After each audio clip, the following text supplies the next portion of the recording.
Dahil biglang sumulpot yan, wala naman sa NEP, wala naman sa DSWD budget, wala man lang sa wishlist nila, biglang sumulpot nung nakaraang taon.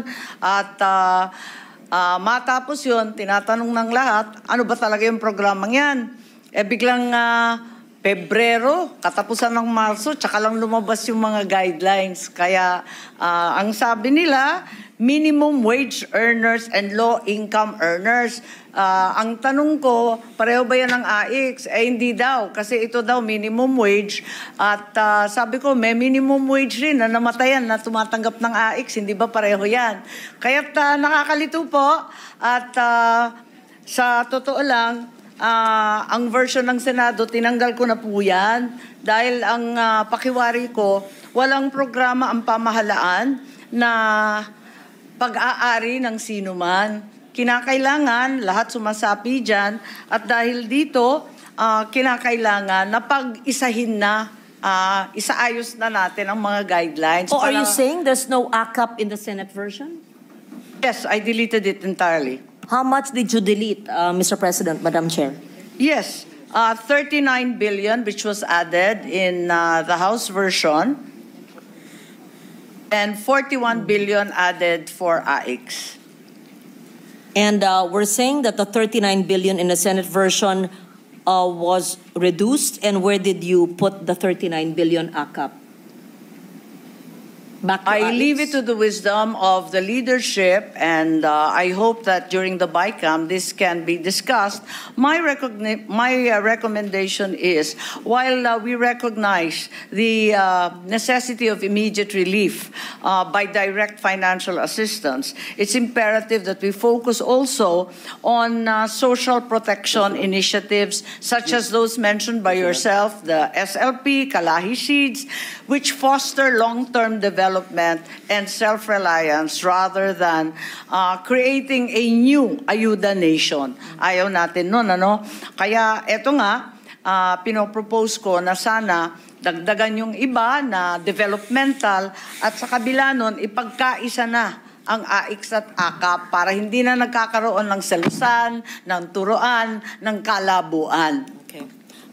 I will stop at that, but to be fair, my brother is a congressman, and I've heard that he helps or joins in AKAP, and the needs of our constituents, our Kasimanwas, are also served. So thank you to the SWD. Yes, I am not familiar with AKAP. I know AIX, but whatever name of the program is, malaking tulong po. Tuwing meron pong darating dyan na DSWD, AIX at Paymaster, nakangiti po ang mga nahihirapan na ating mga kababayan. So, tama po yun. Kaya sang-ayon po ako na sana pag-isahin na yung pondo para malaking-malaki, lahat ng hihingi, mabigyan ka agad, wag na natin paghiwalayin, wala nang turuan, wala nang sisihan, wala nang akuhan na amin lang to, wala nang ganun. Basta may pondo dyan, handa para sa nangangailangan. Ganun lang kasimple. Isahin na natin, at sana madali na natin kunin para sa lahat ng target beneficiaries, all persons subsisting below the poverty line, unemployed, formally employed, self-employed, seasonally, periodically employed, those in crisis or emergency situations such as severe, extended illness, disability, death in the family, working in economically hard-hit sectors, victims of natural man-made disaster, calamity, pandemics, war, or other violence. And it shall be used for food, nutritional, medical, funeral services, educational, livelihood, and other financial assistance. Thank you very much to the Chair for your very comprehensive answer to my question on the programs of DSWD. And I will probably initiate a piece of legislation to institutionalize at least one program, the SLP, assuming that no one has filed that yet. But thank you so much, Madam Chair, for all the information that you've given. And At sana sumportahan rin ninyo itong kung ano man yung pangalan niya, kung AX o AKAP o ano man pangalan na bago mahanap natin, sana suportahan rin ninyo ang pagkakaisa nitong pondo at institutionalize na dahil malaking tulong sa ating mga kababayan. I will leave it to the better judgment of the chair and the leadership, and I would like to thank Secretary Rex Gatchalian, who is just always half a call away. He answers the calls right away, and if he misses it, he's on a flight, he will text and call you back. That's the epitome of a public servant. So thank you also to all in the SWD, especially the 4A and the 6 and everybody in the regions. Thank you. Thank you, Senator Ligardo. Before I recognize the majority leader, only one question, Senator Marcos. What is the difference between AKAP and TUPAD? Because you were saying a while ago, minimum wage. AKAP po and TUPAD? Yes. Ang TUPAD nasa DOLE. Yes, I know.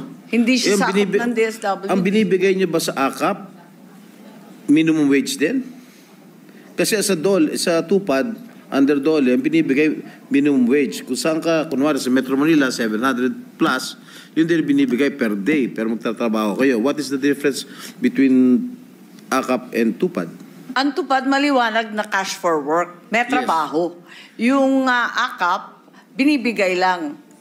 Magkano po binibigay? Based sa menu ng pangangailangan. Yung iba't iba, yung burial assistance, medical, hospital, kung ano-ano. What is the maximum amount that you can give an individual? Ang maximum 10,000. At sinasabi natin na kinakailangan malimitahan sa 6 na buwan. Minsanan lang ang bigay.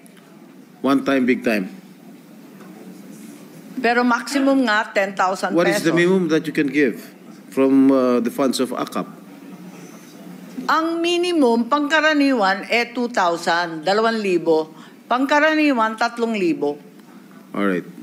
Pero hindi mo kailangang pagtrabahuan yan, no? Katulad sa... Ay, walang trabaho Walang dyan. trabaho. Ang sinasabi, sa nangangailangan. Alright. Thank you very much for enlightening this representation.